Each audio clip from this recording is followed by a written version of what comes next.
In the next 5 years, where would you like to be? We cannot stand still. We're always wanting more.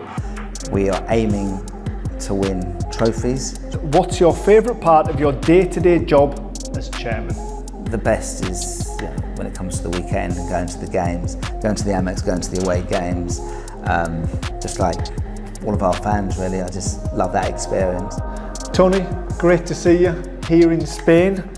Back to work now. How does a Premier League chairman relax between campaigns? Well, fortunately, before I came out to Spain, I had a great family holiday for a couple of weeks, so I'm very relaxed and really happy to be here in the camp. And talking about the previous campaign, how do you feel that went? Yeah, I've had time to reflect. Certainly lots of highs, some lows, lots of learning experiences. But when I look back at the season as a whole, I think we had a really good season. We feel we could have done a little bit better. We could have got into Europe. Obviously, we had lost some penalties in the quarter-final of the FA Cup, very small margins. But given it was Fabian's first season in the Premier League, quite a lot of new staff, a lot of new players, I think we can look back and say we did really well, but we perhaps could have done that bit better. And as far as the WSL is concerned, it was a record finish. Dario did very well. Yeah, a record finish speaks for itself. Fifth, again, we've got high hopes for our women's team in the future. So we just want to kick on from here, and we're going to invest in the squad. And yeah, Dario's done really well. And like I said, we're back already. It's been a busy transfer window already. Happy with the ins and outs so far? Yeah, really happy. I'd say out of all the seasons I've been chairman, we've been able to get players in earlier than we have done. We always like to get players in early, but the market is what it is, and sometimes it's really difficult. So the fact that early pre-season we have a very full squad, I think, is really good for the club and really good for Fabian. Well, you mentioned the full squad. I'm sure there's still a lot of work to be done. Yeah, we have more than a full squad, and the quality of players we've got is outstanding, but some of the players will be sold and some will be loaned out. Well, talking about the fans, I'm sure they'll be excited to hear that, and I've had plenty of uptake on an Instagram message I sent out of questions for you. So let's start with questions from X, formerly known as Twitter. Annie's first up, and she asked, is there a player we have sold for big money in the last 5 years who Tony wishes was still at the football club? Well, in the last 5 years we've sold some top players. The list's pretty long. Who are playing at really big clubs and doing fantastically well. It's tough to name one of those players, but I guess I'd pick Alexis, who I wish still was at the club. I mean, I can say the same about quite a few others, but we understand how the system works. We bring players in, they improve. Hopefully they improve. A lot of the time they do improve and they get sold for big money. They're not all a success, but a lot of them have been. So I think particularly the last 5 years we've been really successful in that, and we want to keep doing that. We keep looking for younger players we think are undervalued, who are going to improve under us, and then either they stay with us and be successful with us, or sometimes they move on. And obviously Alexis just won the Premier League, didn't he? He did after winning the World Cup while a Brighton player. And good luck to him. He's a brilliant player, a brilliant person, and I'm just delighted for him. Robert has asked, what does Tony think of his specially designed flag?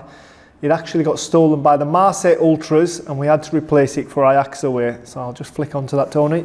There we go. I think that's in Amsterdam, draped over one of the bridges. It's a beautiful flag.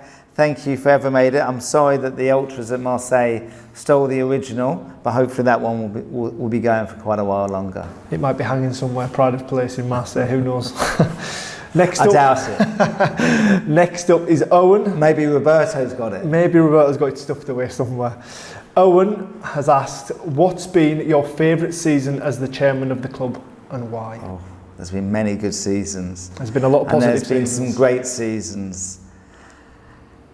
And the season we finished 6th and qualified the Europa League is very, very high, but I have to give it to our promotion season and the celebrations which followed. HL has asked, what's your favourite Brighton memory, either when Tony was or wasn't chairman? wow, you're going back 50 years, so many memories. I mean, Must have been special when you took over the club. I mean, that was a massively special moment, yeah, because of the history of the family involvement in the club, getting promoted, last season at Withdean and moving into the Amex, a wonderful stadium, first season back in the Championship, and obviously the aforementioned promotion to the Premier League. Yeah, it was a special night. I can remember the game finishing, and it wasn't quite confirmed, was it? But we were celebrating because we knew we were almost there. Then I think it was a 5:30 kickoff, wasn't it? It got confirmed, and we all had. There was another celebration of the fans coming onto the pitch when it was 100% confirmed from 99.999%. And then that night, the players, staff, we celebrated long into the night. Well, it was long awaited, wasn't it? So it was. I felt it was almost like a relief. It was such a perfect moment for me coming back to the club. I always felt as I had unfinished business, and I looked at the squad and I could see the potential in it. And to finally get over the line and make Brighton a Premier League club was it was a very proud moment. Yeah, from my point of view, I knew before the Wigan game we were going to get promoted. Yeah.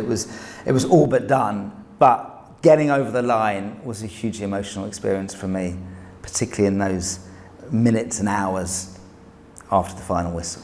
And then our form went downhill a little bit, didn't we? Yeah, one small regret, it didn't last long, but obviously we would have loved to won the Championship title, but it wasn't to be. But it all ended with a very special afternoon on Hove Seafront, didn't it? It always blows me away how many people turned out for it. It was amazing. I don't know what the number was, 150, 200,000. It was an amazing day. A celebration for the city. And since that point, it's been nothing but upward trajectory, has it? A couple of blips, but overall I'm extremely pleased with progress. Stephen has asked, what was Tony's first Albion home match that you remember, and what was your first away match? Yeah, first home game, I went in, I think it was 1976, but I don't remember the game. The first home game I remember, because of the away fans and what they were wearing, was Blackpool and the tangerine shirt and the tangerine scarves the away fans were. So that stood in my mind. I think that was around 77, 78. And away? And away, I was allowed to go with my brother and my dad to Ipswich away midweek. My dad had a meeting in London, so we went with him there. He had the meeting while we were just sipping orange juice in the bar, and then we drove to Ipswich. I remember fish and chips before the game, and going to an away game as a young child is a really exciting thing. So can't remember the score, but I do remember going to Ipswich and staying overnight, and I love the fish and chips. Midweek under the lights is always special, isn't it? And Pullman Road is a beautiful stadium. Now on to our Instagram followers. Bridal has asked, in the next 5 years, where would you like to be? I presume he means the football club like to be. Look, the last 15 years, 16 years since I've been chairman have been a great journey, but we cannot stand still. We're always wanting more. We are aiming to win trophies. It's really difficult. We're in the Premier League and 2 cups. You know, extremely difficult, but we are pushing for that every single season. We want to push. Our vision is to be top 10 club in the Premier League and top 4 in the Women's Super League. We are pushing on from that to be top 10 and pushing for European football every season. That's the aim. So we've got to be ambitious. We've got to carry on aiming high. We've got another great squad of players. I believe in them. I absolutely believe in Fabian, and the next 5 years we want to push on and do even better. And you mentioned there the time you've been in charge. I suppose when you first took the club over, there was such a long way to grow, but now the next growth, even though it's small, it's so much more difficult, isn't it? Every growth, when you get closer and closer to the top, it becomes much, much more difficult, absolutely. But we've got to go for it. We've got ambition at the club, and everyone at the club is bought in to that ambition. Next up is Carl. The squad feels great, but big. How are we managing that good problem to have? He's right, it is great, and it is big, and we do need to sell some players and loan some players between now and the end of the season. We need a certain size of squad, and it's a tough situation because the players we've got are all good enough to be in the squad, the current ones we've got here in Spain, but we've got some tough decisions to make.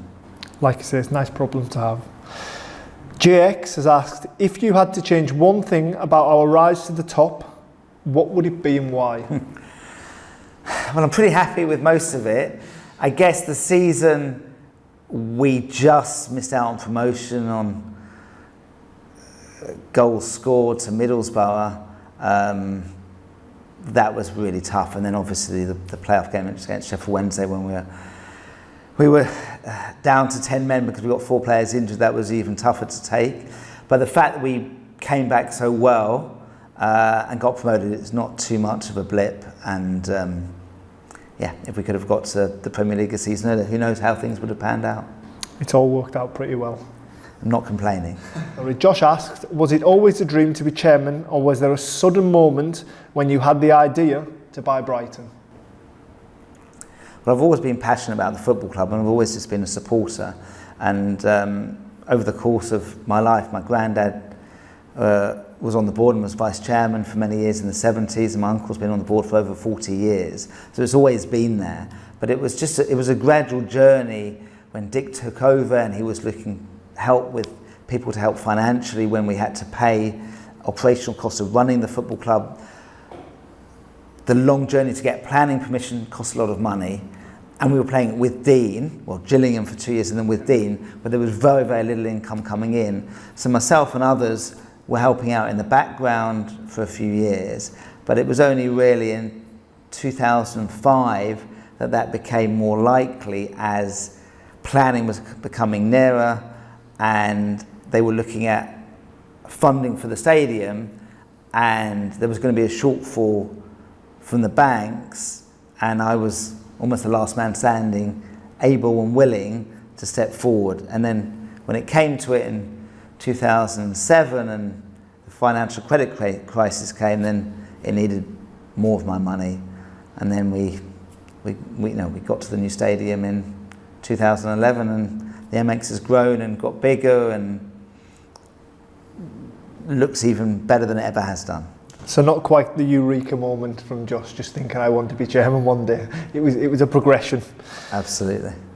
Next up, A. Richardson asked, what's your favourite part of your day-to-day job as chairman?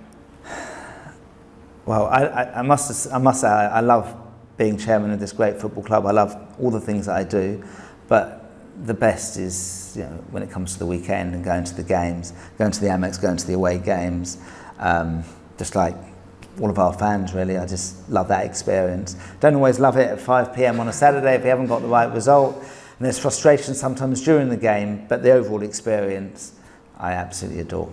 Anywhere you particularly like to visit as an away fan? I love going to all the grounds. They're all different. I haven't got one in particular. Obviously, I enjoy going to Wembley. That means we've made at least the semi-final. I haven't been to a recent final at Wembley, so hopefully that will come sooner rather than later. Aston has asked, and I really like this question, what about being Brighton's owner makes you the most proud? Wow, that's a deep question. Pretty much everything about it makes me proud. We have a great football club, great fans. The staff, the players, the coaching staff, the rapport we've got. We are a community club, and obviously it's that rapport with the fans is so important. And our community scheme is part of the football club, which is one of the best. It has been for 25 years, one of the best, if not the best, in the country. And we have a culture at the club, and people live by that and by the values that we have. And we've got to keep working at it to make sure that is retained. As we're part of the Premier League, and not all the Premier League teams are like us. So we're part of this huge Premier League, the biggest football league in the world. And we are one part of that. But within that, we are something special, and that's what I'm really proud of. Yeah, I think we've to list all the things you're proud of. We might run out of battery in the camera. You've done a lot in your time at Brighton. One thing that I wanted to pick up off the back of that question is how, with the growth of the football club in recent years, do you keep that community element? Well, it's really important, and it is quite difficult. We've got a lot more staff, but we have retained it. So Paul Barber, as the chief executive, who's there all the time, he is at the forefront of that. But it's all the staff, and particularly cascading down, from our senior staff and staff who've been here a long time, because there is churn at any football club, and we do regularly get new staff in, and they need to buy in early into what we are as a football club, and that comes from everyone at the football club, in particular who they're interacting with on a day-to-day basis. But it's got to be seen from Fabian and Dario down to all the players and the coaching staff to people at the stadium, all people who are working at the club. They need to have those values day in, day out, and they really do. Well, I think that's what makes you unique as a chairman, that you're a fan of the football club, and ultimately to representation at local community, isn't it? Yeah, absolutely vital. That's who we are. We are Brighton and Hove Albion. We are the city of Brighton. We are the county of Sussex, and we are the community. We embody the people of our area. We know Tony has been quite private, but does he have any plans to write an autobiography? I'm sure you haven't got time. I would be struggling for time. I'm not much of a writer. It is definitely not on the horizon. It could be something I could consider a few decades down the line. So it's not ruled out. And last up is John, and he's asked, what's next in the evolution of Brighton Hove Albion? Well, as I said earlier, we just want to kick on. We want to be the best version of Brighton and Hove Albion we can in all aspects. Obviously, it starts with on the pitch for the men's and the women's teams, and obviously the academies underneath them. We want to perform well, make our fans happy, win as many games as we can, and we want to win titles. We want to compete in Europe, but we know how difficult it is, both for the men's and the women's team. But that's our ambitions, and we have to always be aiming really high. We need to work as a team. That's the whole club in totality, as well as the players within the teams that they're in. And as John alluded to, the story continues with the upcoming 25-26 season for both our men's and women's team. What are your aspirations for both those campaigns? Both our squads are going to be as good as they've ever been, if not better. And so we have ambitions to be successful in both our men's and women's teams. Again, the aim is to win as many games as possible, to try and win a trophy, to be able to compete in Europe for the following season. And I know that sounds tough and the competition is fierce, but we have to believe in ourselves and we have to aim high.